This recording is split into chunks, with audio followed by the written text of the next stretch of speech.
Alchemy Dao adalah salah satu patriark rakyat, tapi Rao begitu. Feng Tian tidak menyangka bahwa patriark ras manusia muda ini begitu sukses. Qin Yichen agak tidak wajar melihat lampu pompa yang menakjubkan. Jadi dia hanya mengeluarkan Seng Wudan. Sengdan. Belum bisa naik ke meja. Saya ingin meminta senior untuk melihatnya. Feng Tian mengambilnya di tangannya dan melihat sekeliling sebentar. Dan mau tidak mau bertepuk tangan. Itu benar-benar memiliki banyak efek. Itu memang keturunan True Dragon. Zhang Wuyuan mendengar ini terkejut. Dan meskipun dia sudah menebak ini, dia terkejut ketika mendengar Feng Tian berbicara secara langsung. Namun, Qin Yichen seperti biasa, dan tampaknya tidak banyak. Setelah Feng Tian menuangkan secangkir darah Sycamore, dia hanya berbicara dengan Zhang Wuyuan. Yichen berkata bahwa kamu adalah pemandu Dao abadi, dan memberitahu Kaisar secara rinci apa yang terjadi selama bertahun-tahun. Zhang Wuyuan tiba-tiba tersenyum, kembali ke senior, bukan apa-apa. Dengan kata lain, Yichen juga menyelamatkan nyawa junior dan anggota klan. Zhang Wuyuan menggigit darah Sycamore, dan hanya berbicara tentang berbagai pengalaman sejak Qin Yichen diambil dari 10.000 benua etnis. Feng Tian juga mendengar dengan senang hati. Qin Yichen di sebelahnya tidak tahu apakah harus menangis atau tertawa. Dia berpikir bahwa pencapaiannya sendiri tidak ada artinya untuk dipamerkan di depan Feng Huang di Golden Immortal Peak. Siapa tahu, setelah mendengarkan sejarah kota Tian yang dipengaruhi diri sendiri oleh Qin Yichen, Feng Tian melihat ke arah bekas lampu pompa lagi. Itu bukan hanya pujian, tetapi tanda persetujuan di antara para pemimpin.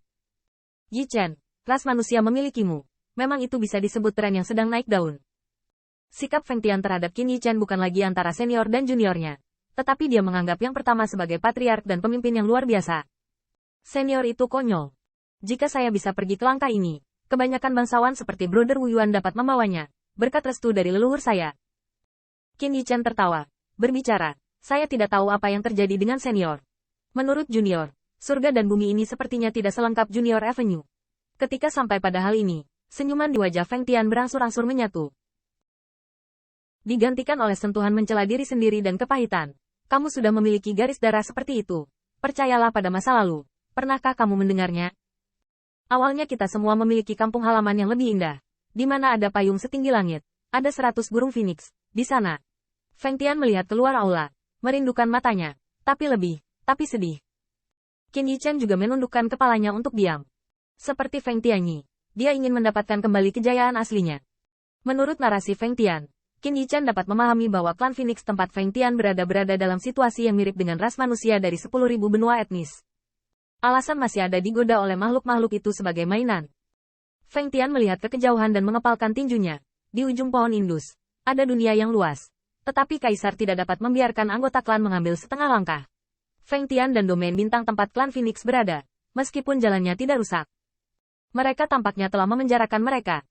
Setelah keluar, Phoenix Clan juga akan dianggap sebagai ransum yang cukup tonik, atau jangkrik yang harus dihina sesuka hati. Inilah sarana yang ada untuk menghukum yang kalah. Bahkan, sebagai tangan kiri dan kanan yang paling intim dari penguasa langit dan bumi, garis darah klan Phoenix juga mengandung banyak manfaat dan kerumitan, dan menggoda keberadaan apapun. Namun, Feng Tian tidak berlutut sambil menanggung penghinaan.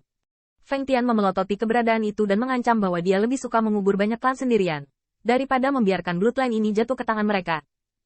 Hanya dengan cara ini Phoenix Clan dapat berjuang sementara di ambang kematian. Tetapi ini tampaknya merupakan kompromi musuh.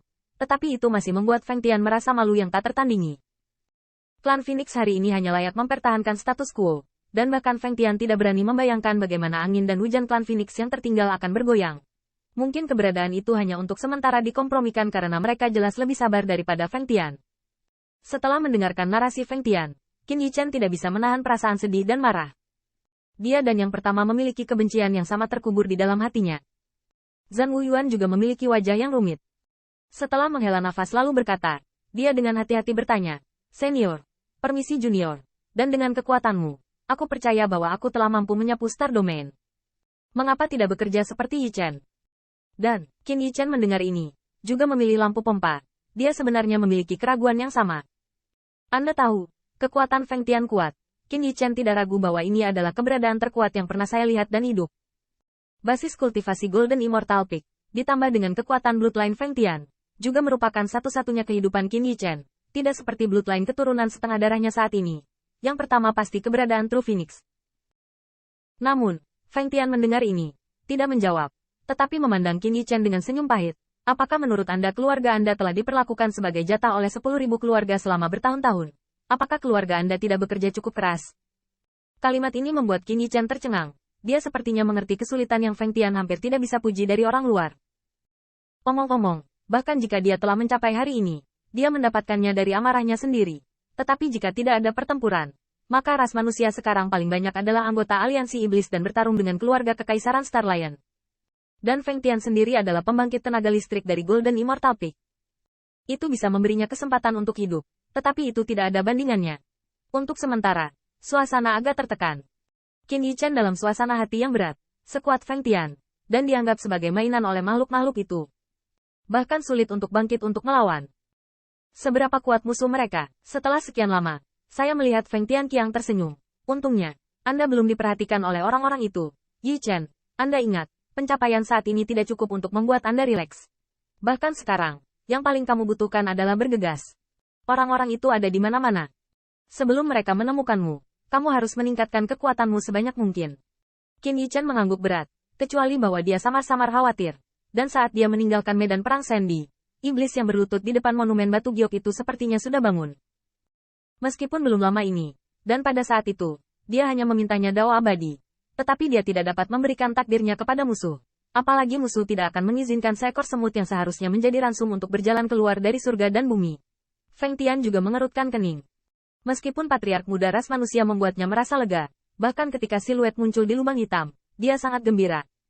Namun, Feng Tian sangat jelas bahwa pertemuan saat ini bukanlah apa-apa.